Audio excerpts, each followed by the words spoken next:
Right, folks, good evening and welcome to my latest instalment of making something. I'll just get out of the house there. Right, just get my little stand down. I'm not going to waffle too much, I'm just going to get straight into it. So, I'm using a piece of old 4x2 that was my old photography backdrop in my warehouse, my antique warehouse. I salvaged some of the wood out of there and kept it to one side. Now, this 4x2, I don't know how old it is. It's donkey's years old, really, but I thought I'd use it for this project. Now, it's a project that I just want to try. I want to try something sleek, slender, sort of like I see all these sort of pieces of furniture that cost massive amounts of money. I'm just checking for bowls there. It is quite bold. You can't see it there, but it has got a bowl. You can make out what that is. I don't know what that is. I've drawn it, you know what I mean? Anyway, there you go. It's an old piece of 4x2.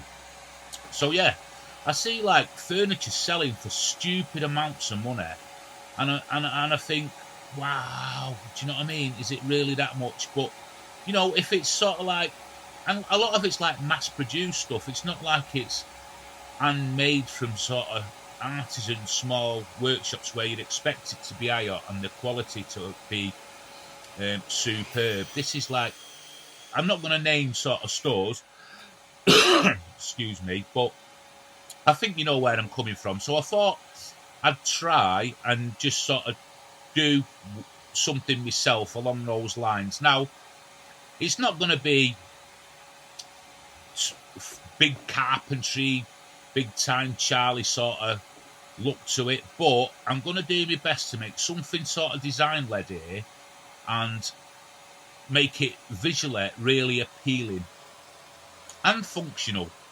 So I'm just going in here, just watch your hands. It looks like my hands close there, but actually it's not. It's the way the camera angle's set up. One thing I do is make sure my hands are away from that saw. So I'm just going in, marking out. So in the sketch, I've got a brief idea of what I want. You know, whether it's a vision that comes to me or I've seen something somewhere, I don't know. But I've just got this idea that I want to try. Now, you'll see when I'm sort of making furniture, I'm gravitating towards sort of oriental style stuff. And I don't know why, because I actually love old English furniture, and I keep harping on about it. I am an antique furniture dealer by art, by sort of trade, and the British stuff I always find is sort of really cool. You get a lot of good Irish furniture, arts and crafts, and then you get the sort of American furniture that's super cool and really well made. I've had a few sort of antique American pieces that have come through my hands over the years, and I've always found them to be super solid and super well made. And you know, it's harder to get that sort of stuff over here. We're sort of exporting stuff over to the States. A lot of them go over in containers. I've got friends that still do that part of the business where they export it all. Anyway, so I'm just going in here with a 4x2. I'm cutting this down, going in half. So I'm going half and half here. So I'll flip this over. That push block I made is fantastic. I made a couple of them. I was unsure how they'd hold up, but, you know, just make one because I feel safe and secure while I'm using it. So just a quick note on Sunday's video coming up. It will be Shelley's first project that she's doing. I have helped her a little bit, only in regards on the safety aspects and making sure she's all right, but she's done everything herself. She's done the project. It's nearly finished now. I'm super proud of her, what she's done. She just wanted to have a go at it. She's messing with me. She's messing with my tools now, isn't she? You know what I mean? I've got to be really careful how this sort of evolves. I don't want her messing. You know, next thing I know, she'll be having her own tools and stuff like that, and I'm going to be having to sort of like have a go at her for spending loads of money on tools all the time. But it's all good fun, and I am super proud of her, what she's doing. It's a project for gifts for friends and family for Christmas and stuff like that. So tune in Sunday 6 p.m. for that one. It'll be a good one. So I'm using my crosscut sled here. I'm using the curve. Now, I did make a mistake on there. I can't remember which bit it was where I got the curve cut wrong, so it was out a little bit, but I went back and rectified it. Now, one of the things I made with this crosscut sled was, it's all well and good, it's all perfect, it's just too small, and I need to get some measurements on there and maybe a flip stop. So, I mean, this is a job site table saw, so any suggestions on what size of crosscut sled I should make for this, the biggest one I can that's safe. I know some of you guys out there will have done them, so please give me recommendations, because I wouldn't mind making like an all singing, all dancing version of that, but it's got to be a bit bigger where I can put a flip stop and some form of measurement, so I can get everything, you know, super accurate on it. So let me know sizes. Everybody's done that. I always do it with this sander all the time. I don't know what it is. So I'm just going in with, I think this is a 120 grit, and I'm just taking all the, you know, rough edges off really, all the splinters, and just getting it down before Shelley stains it all. As you all know, I don't like really using this sander, but for this, all the little fiddly little projects, I tend to use this sander because it's just that bit smaller than me better sander. But yeah, sanding, I don't mind sanding. I know a lot of you guys think sanding's boring. I don't actually mind it. I just get into it and get it done. And let me know in the comments what part of woodworking you don't like. What sort of like bores you the most about it. Sorry, like a lot of people find sanding boring, but I don't find it boring one bit. So I'm just making sure, setting up my pocket hole jig. Now the pocket holes, I've opened up a lot of possibilities for me since I started using. You'll have seen me when I started using the pocket hole jig and pocket holes. I'm not an expert on them. I've got a lot of learning to do, but it's opened up a lot of possibilities, and I like sort of incorporating it into quite a lot of my builds, because I just want to, you know, do I really need to use pocket holes on this? Probably not, but I'm using it because it's practice. I'm practicing on soft wood. This is pine, and it's just all about the practice, and practice makes perfect, doesn't it?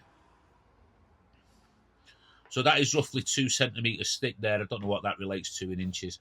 Somebody did comment on another video that would I start doing inches as well? Yes, I will start doing inches as well as centimeters. I just need to get a bit more organized with YouTube and stuff like that. Once I get into the role of it properly and everything, and can think through the processes 100%, yeah, I will. I'll start putting inches and write-ups on, you know, cut lists properly. I keep forgetting certain things. My main aim is getting the videos out at the minute for you all on time, and making sure that you all enjoy the videos. But if anybody wants any sizes or anything, please feel free to comment or message me, whichever way you do on YouTube, and I will get back to you with sizes and stuff. It's not a problem, but I should really start putting them down. So I'm just going in here gingerly. Make sure that drill's turning once you've got it into the slot. That's what I've been told. And just take it nice and easy. Make sure they come out nice and clean. So in, turn, cut.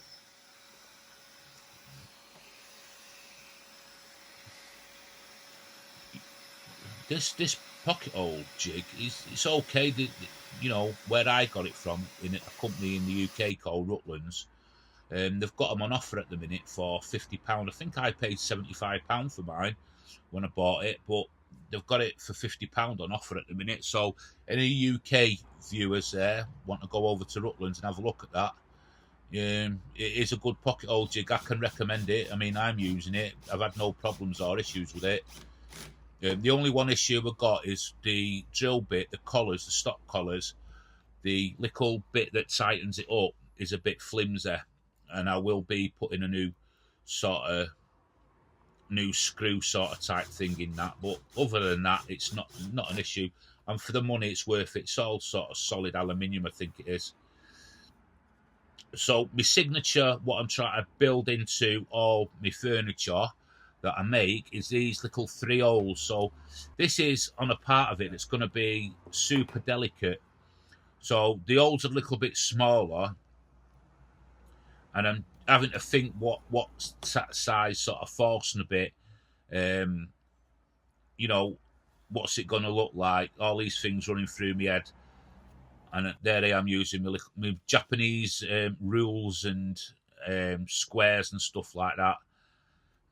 I can see them perfectly. I can see all the markings perfectly on them. And there's links in the description below for them if you want to go over to Amazon and buy them. Everything you see here, I pay from my own money. It's not like I'm trying to flog stuff to you. So I can't remember what that's. I can't even see what I'm editing this. I can't even see what bit I used. But anyway, if you can see that, well done.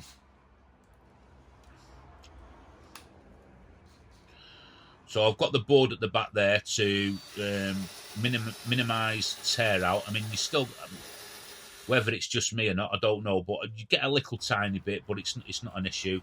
And I'm just going in, sanding the insides of it, just using an old file and a bit of sandpaper twisted round it,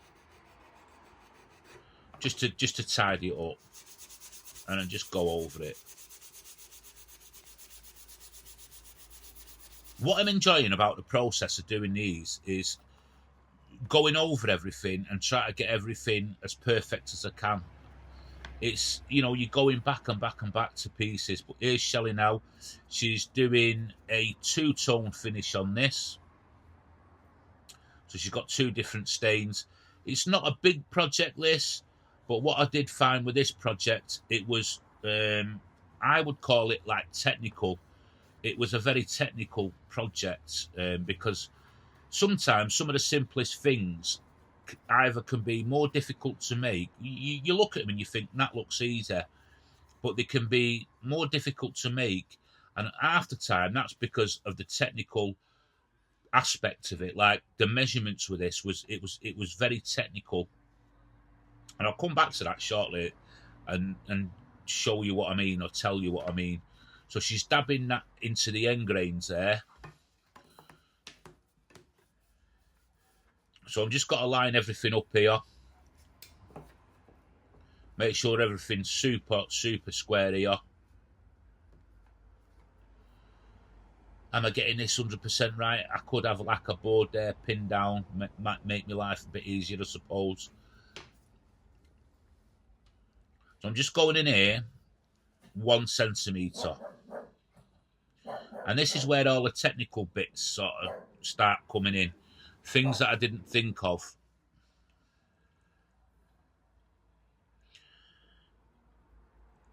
And I'm going across here.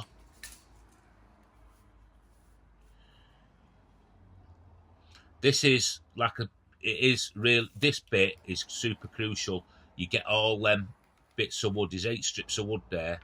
You get them all bang on accurate. So this was good in relation to getting me accuracy skills better.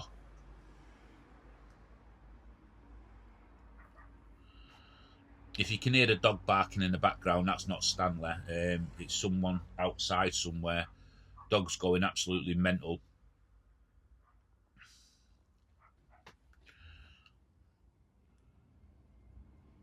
So I'm just marking on that piece of wood there to sort of like give me a guide.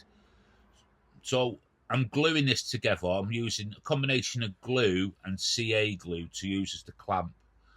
I don't want to put any pins in this. I want to see how it stands up using this method.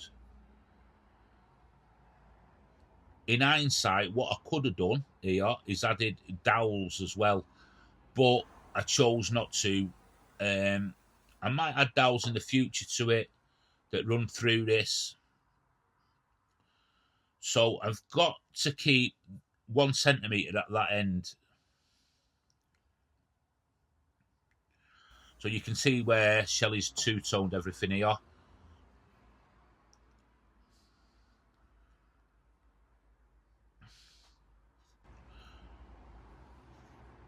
just getting all that excess off, making sure it's all gone. That this is something I've neglected in the past as well, getting squeeze out often when I should be doing.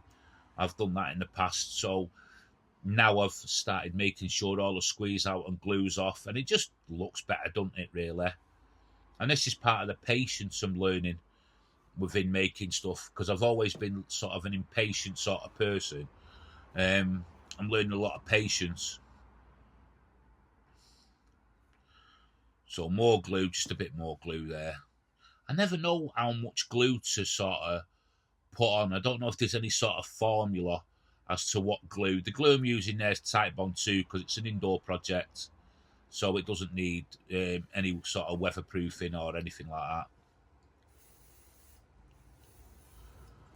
that. So here's another technical bit now. I've got to get this super accurate. So I'll pull that up at the side, and I know they're sandwiched bang on correctly. So I'm just going in with some pilot holes with this, because this is going to be a bottom stretcher that's going to overhang slightly. Now, simple things like where your hole placement here is sort of critical. It can be a step that's easily overlooked, and then the next thing you know, you've got your hole in the wrong place. But I managed to get this right first time. I mean, I have done it before. I have made that mistake before on other sort of projects.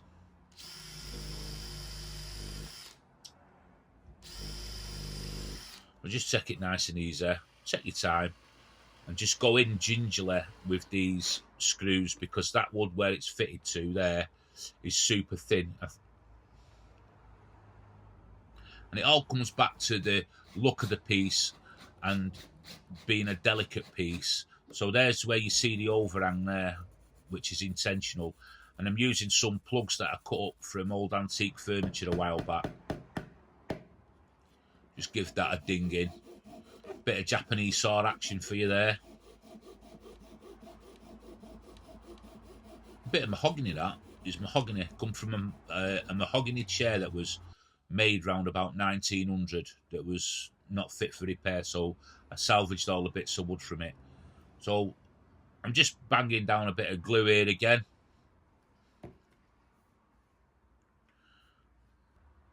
And I'm just going in with some screws. Now, really, is this the right way to do it? Am I sort of making a rod for my own back there with sort of like in the future with wood movement and stuff, or is it okay? Is it that small a piece of furniture it won't really matter? Time will tell, and I'm sure some of you guys will comment and let me know. So I'm going to just denib everything here with a 320. Don't really need it, to be perfectly honest with you, but I'm just going to do it anyway, just to give it a better finish for Shelley to go over it with the hard wax oil. And this is what she's doing here. It just gets one coat of hard wax oil, this. So as you can see there, it's a little side table, like an oriental sort of flavour to it. And here's it's finished. I've seen something similar for nearly £700 in an high-end shop, and it was a mass-produced piece. I'm not allowed to say, I don't think, where I've seen it, but it doesn't really matter. And this was made out of a piece of 4x2, so you can do it. And if I can do it, you can do it. Let me know in the comments what you think about this piece of furniture. I like it. There's a few things I do differently, but I like it. The overall look of it and the versatility of it is cool. So let me know in the comments. Don't forget to subscribe. And don't forget the video on Sunday where Shelley's doing her first video making. Thanks for watching. You're all amazing.